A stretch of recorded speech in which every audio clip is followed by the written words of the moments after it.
Want to do a quick conversation? Awesome, thank you. Welcome. Hey, what's up? How are you doing today? Good, how are you doing today?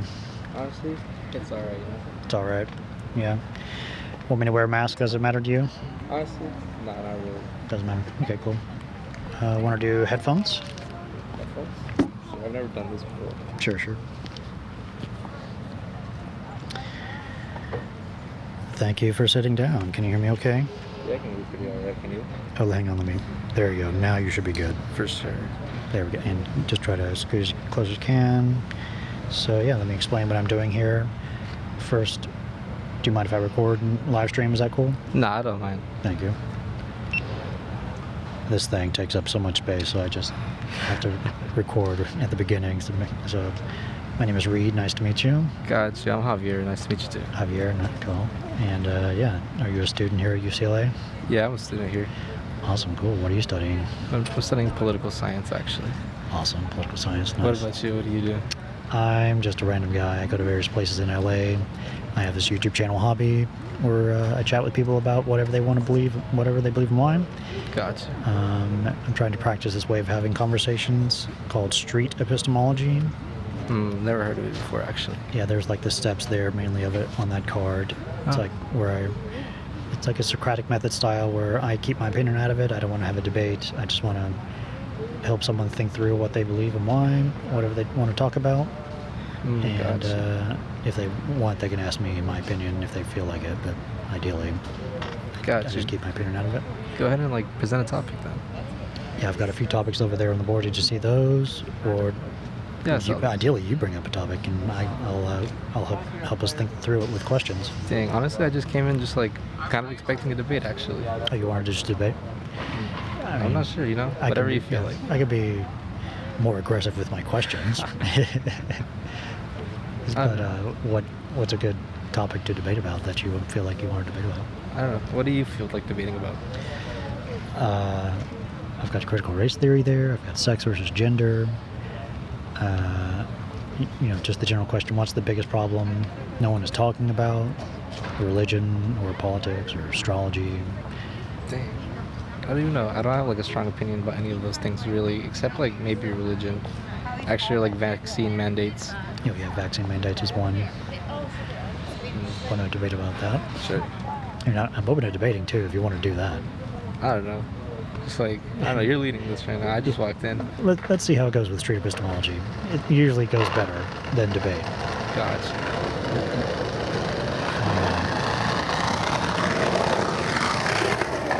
With these mics, you can hear everything around us. Dang, I didn't even expect that. I know. So, want to talk about vaccine mandates? Sure.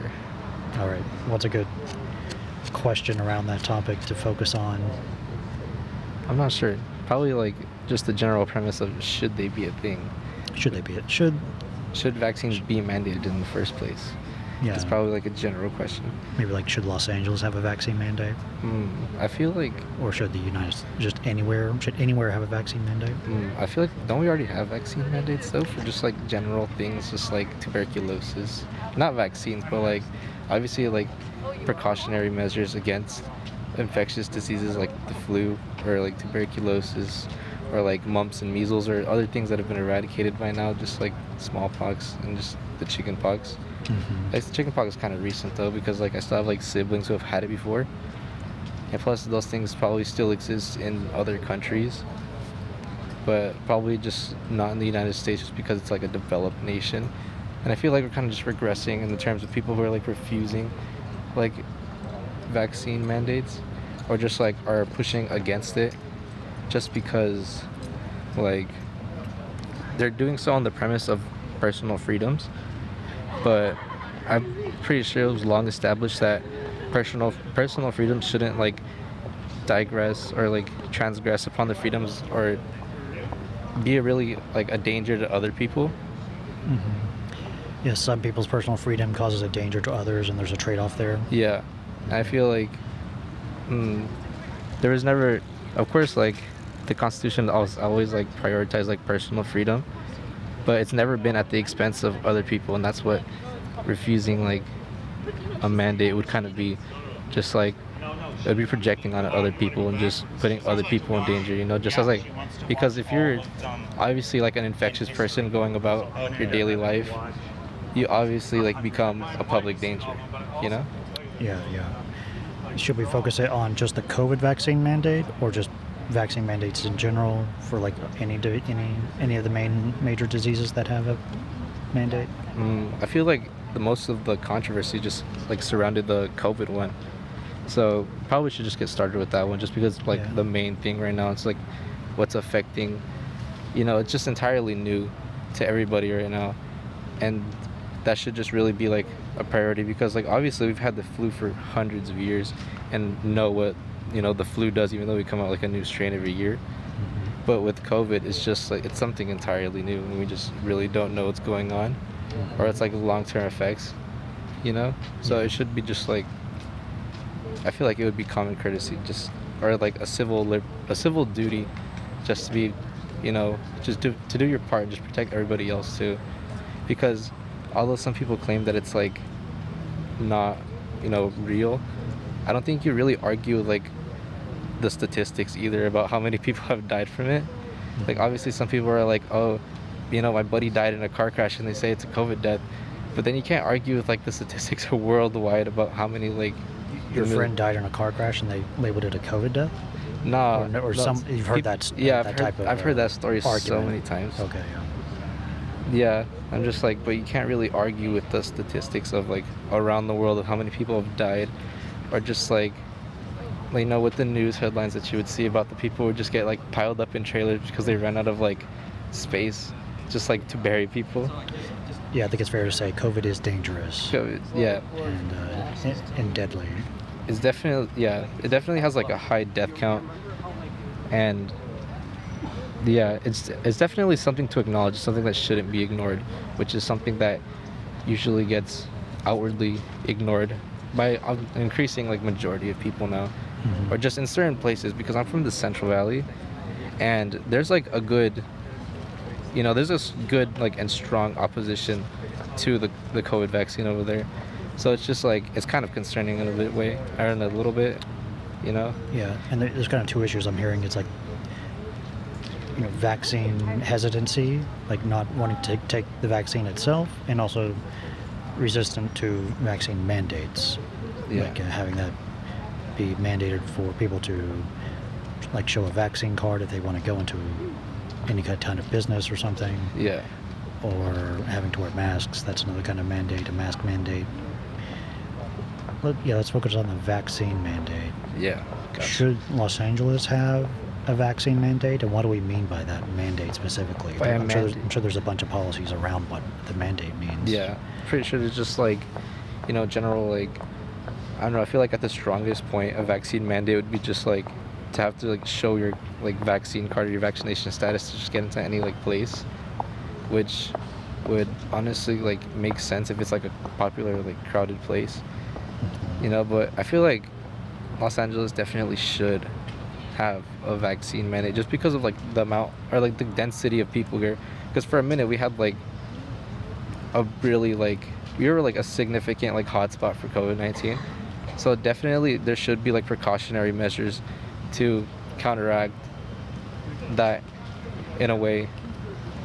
You know what I mean? Yes, the idea is vaccine mandates would help lessen the spread of COVID. It would definitely lessen the spread, or it would just kind of like weed out, the people who just are kind of ignorant about the fact that COVID-19 is like a real thing. Just because obviously if you're just like requiring vaccination status to go into like grocery stores, you'd be only in the grocery store with people who are vaccinated, so you'd feel like a little bit safer. But if you're just like obviously like walking on the street and you're just there with some mouth breathers or something, they would probably like, you would never know if they have like that illness. Yeah, there's not people have some sign that they've been vaccinated that's visible really, unless they wear like a hat saying I'm vaccinated or something. Exactly. So you really never know. You're just taking like a risk every time you go out, and that's just something that's been a thing, But it was obviously like exacerbated, in the earlier days of the pandemic.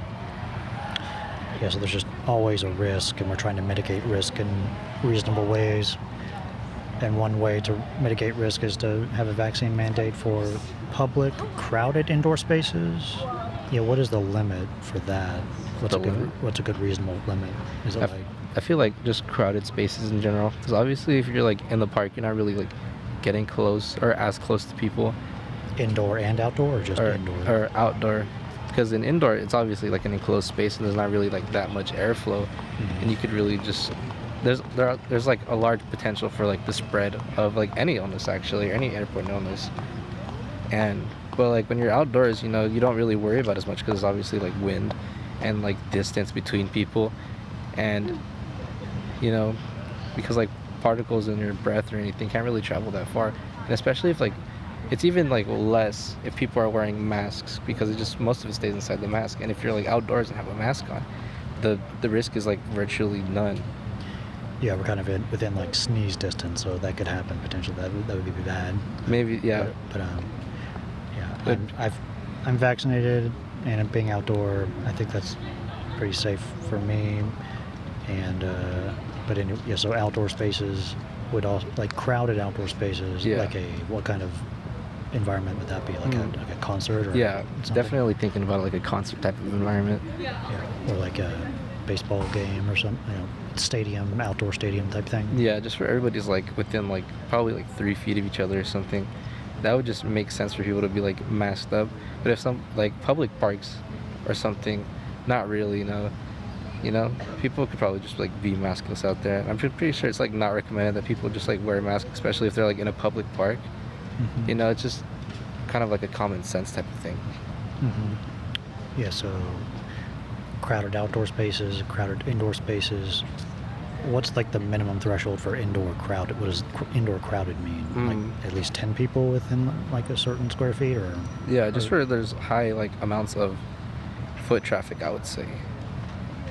high foot traffic? Yeah, like high foot traffic, just like because obviously like the amounts of just like pathogens in the air just could get stuck on things, like on surfaces and things like that. So I'm pretty sure that just presents like a significant risk, especially if there's high foot traffic, because there's like a whole bunch of different type of pathogens on surfaces, just like high like touch surfaces, I guess. Touch surfaces and surfaces that are just like within like breathing distance, I would say. I wouldn't exactly know how to like label that, but just there's a lot of there's a lot of breath exchange and things like that, such as like the aisles of grocery stores and things like that. Obviously people get close to products to just like read them or just hold them, so that would be like kind of just sort of a dangerous space. Sometimes people go into Walmart and just like take off their mask, take a whiff of the deodorant they're about to buy and things like that. So that would definitely be some type of like risk as well, because obviously you're just breathing on it and then you're just sharing like pathogens. What are the most reasonable metrics to use to go by to say, yeah, we should implement this policy, or okay, now things are different, we should now remove this policy?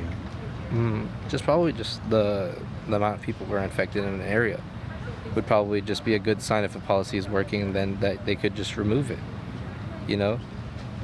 The number of people who are infected in an area, if it crosses a percentage level or an absolute level?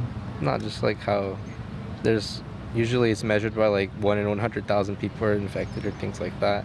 And as that number just gets more scarce, it would be more reasonable just like lessen the amount of restrictions that people have, because like people are obviously just not going to be very content if there's like a large amount of restrictions but like not a lot of cases, even though it's just in the spirit of like prevention and safety. If it seems unreasonable, people aren't going to like it.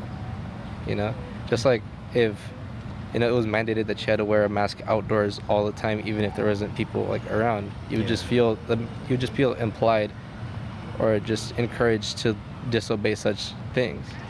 Yeah, restrictions need to be reasonable to expect people to follow them. Yeah, because if there's no like logic or reasoning behind it, people just tend to get very rebellious, even if it's like aligns with their views. Even if it is reasonable, people tend to be rebellious. That's true. But it just has to fall within like somebody's personal parameters in order for them to follow it. Yeah, people have different definitions of reasonable, like levels of mandate. Yeah. So yeah. All right. So infection rate is one metric. Any other rates to Actually, to think about. I don't know. Are there any like other metrics that are possibly like significant? I've heard like capacity of emergency room beds or something. Capacity of emergency room beds. That honestly makes sense, but I've never really like looked into that actually, at least myself. Because there's obviously like there's never really like a surplus of emergency room beds ever, usually, at least in my experience. You're always gonna go to like the emergency room and have to wait like probably a few hours before you get attended, especially in like a busy place like Los Angeles, where a lot of people are just in the emergency room for some reason. So maybe, and I've heard also like basing off of that, like the amount of ventilators available and things like that, in just case of like bad cases of COVID.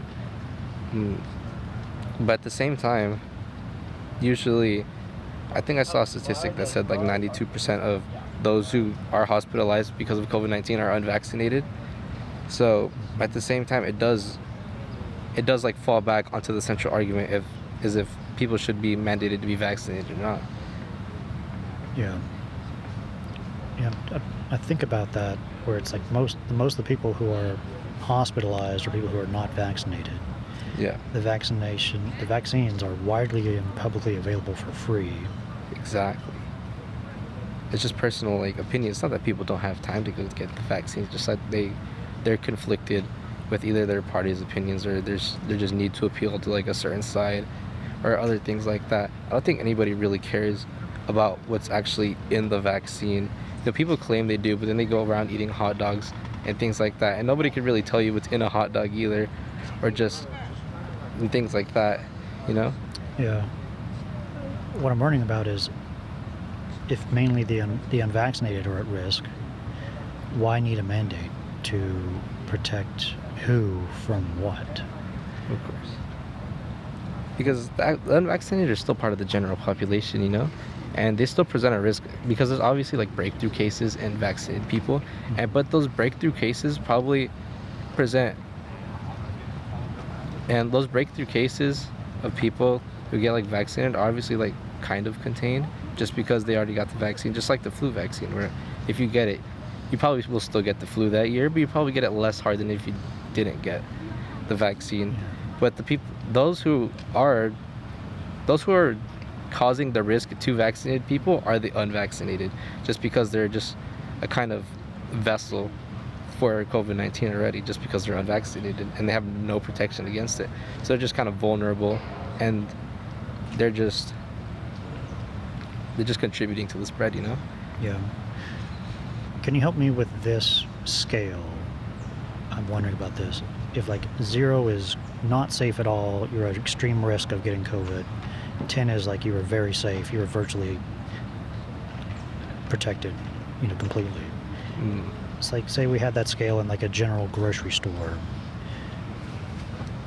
Where on that scale is people, if the grocery store mandates a vaccine, have a vaccine mandate, you can't enter unless you've been vaccinated, and you have to wear a mask. Where on that scale would that policy be for people in that grocery store? I'm pretty sure it would be like on that scale of 10 being the safest. Yeah, like virtually guaranteed to never get it. I'm pretty sure it'd be a 9, just because I usually don't like, I've never guaranteed things. I always like acknowledge that there's a risk of something. Okay. But I've heard that the statistics behind like 2 people wearing masks are like 95% of things are kept within the mask. There's only like 5% floating around. Okay. So what about the store vaccine mandate without a mask? You can go in this store only if you're vaccinated, and you don't have to wear a mask. Where on that scale for that?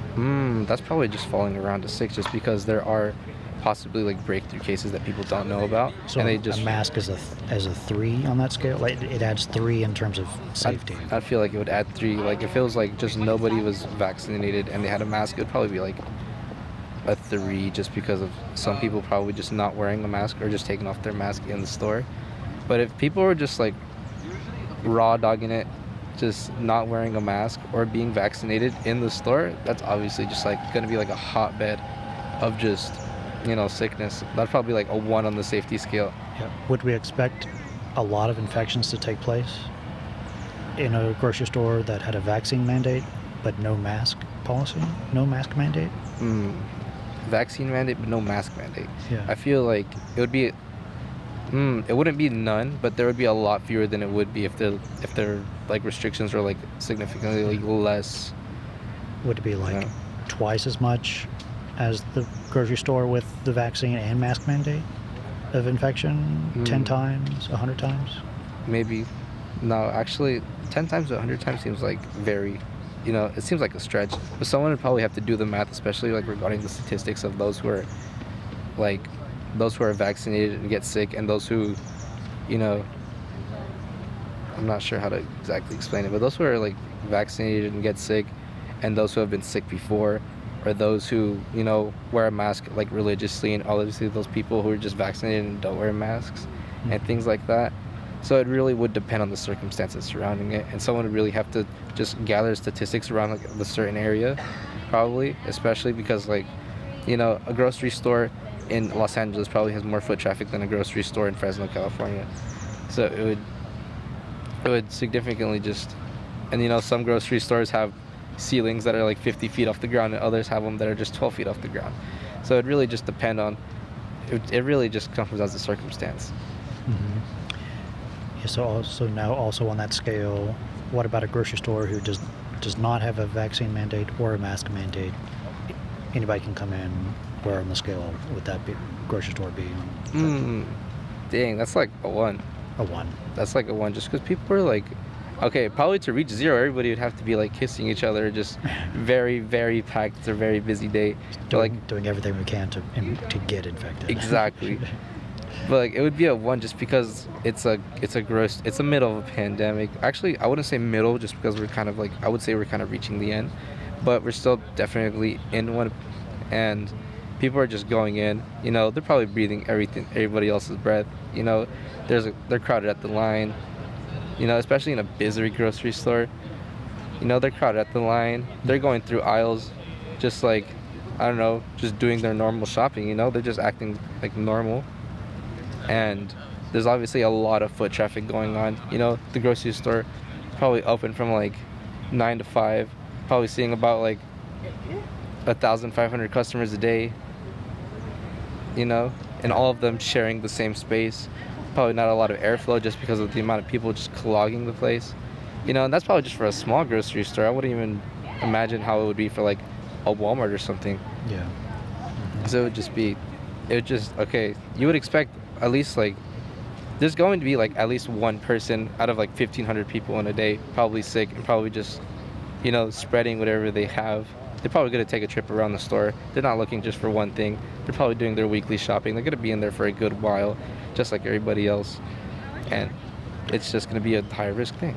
Mind if we focus on a comment from the live chat? Go ahead. They ask, Gerson ask, given some evidence is showing that the efficacy of the vaccine declines over time and the virus is likely to become endemic, how long should we keep vaccine mandates/passports? I actually thought about that myself. How long should we keep it? Probably just, like keep them as in just as a whole, or like, and just until, the vaccine loses efficacy. Yeah, I think the key assumption there is like, if COVID is endemic, by that I think he means it's always going to be here at some level. If that's the case, how long should we keep a vaccine mandate if we can't, is there a premise of the vaccine mandate to eliminate COVID eventually? I think or just keep it to a low threshold? Pretty sure the premise of the vaccine mandate is just to, you don't know the way?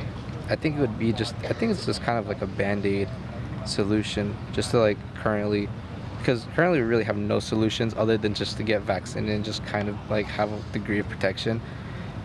But it could probably just be one of the, even though it's endemic, it's probably one of those things that can just get smaller over time, just something that we, that you never hear about. You don't hear about people getting like the plague anymore, or Ebola, or just things that used to be common that used to kill a lot of people, like tuberculosis. It probably it's a thing that requires more research and definitely more treatment, because it's still obviously like very new to us, and it would definitely, to get like completely eradicated, to just be a thing of the past, just like other significant diseases like cholera and things like that.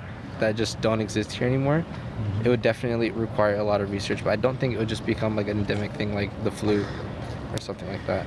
Yeah. If we got to like a 95% vaccination rate of the entire population of, say, California for a year, what would we expect COVID to look like?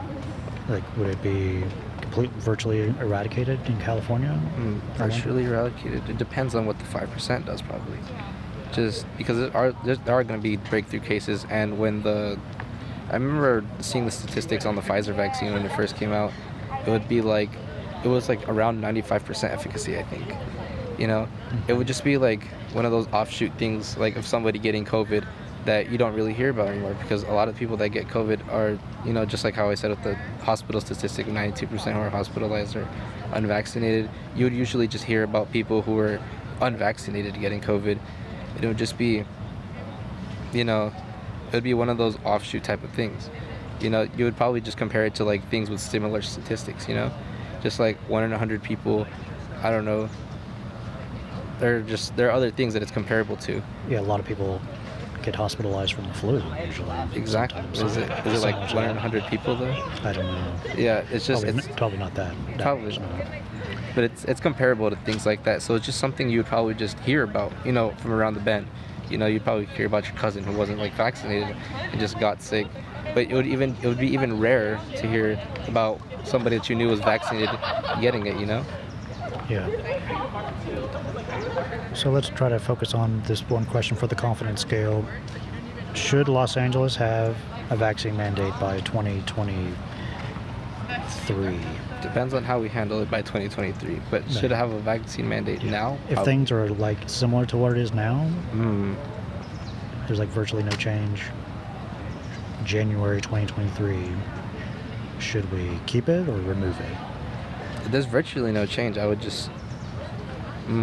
wait, so imposing it right now and then... Whatever we have now, Yeah. should we start thinking of removing it in January 2023?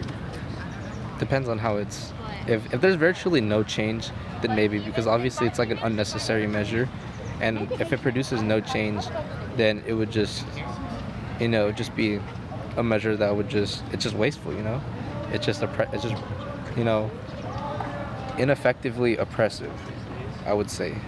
Ineffectively oppressive. Ineffectively oppressive and just... Oppressive for no gain or very little gain. Exactly. If there's no change, it's just would be a useless mandate. It's just one of those useless things. And there obviously should be like more effort just to produce something that, you know, produces more change, obviously. Yeah. More like education around just the vaccine itself. Exactly. Encouraging that type of thing. Yeah. Okay. Gotcha. Sweet. All right. Well, Javier, this was fun. Anything else to talk about this? Anything else? No, I think I'll probably get going. Sweet. Well, if you see me again, love to chat with you again about maybe something else, or what. Or we can keep talking about this. I like to offer people one of these little puzzle pieces, a squishy, like, you know, stress ball puzzle piece, red, blue, or yellow. Feel free to take a color. Gotcha. One of these. Oh. Yeah. I didn't think there was more than one. And you can grab it. If you see me again, you can come back and get another color Gotcha. to build out the whole set with 3 conversations. Definitely will keep this. Sweet. All Thank right. you. Thank you for having me. Thank you. Oh, that was pretty great. Thanks. Have a good one. You too. See you.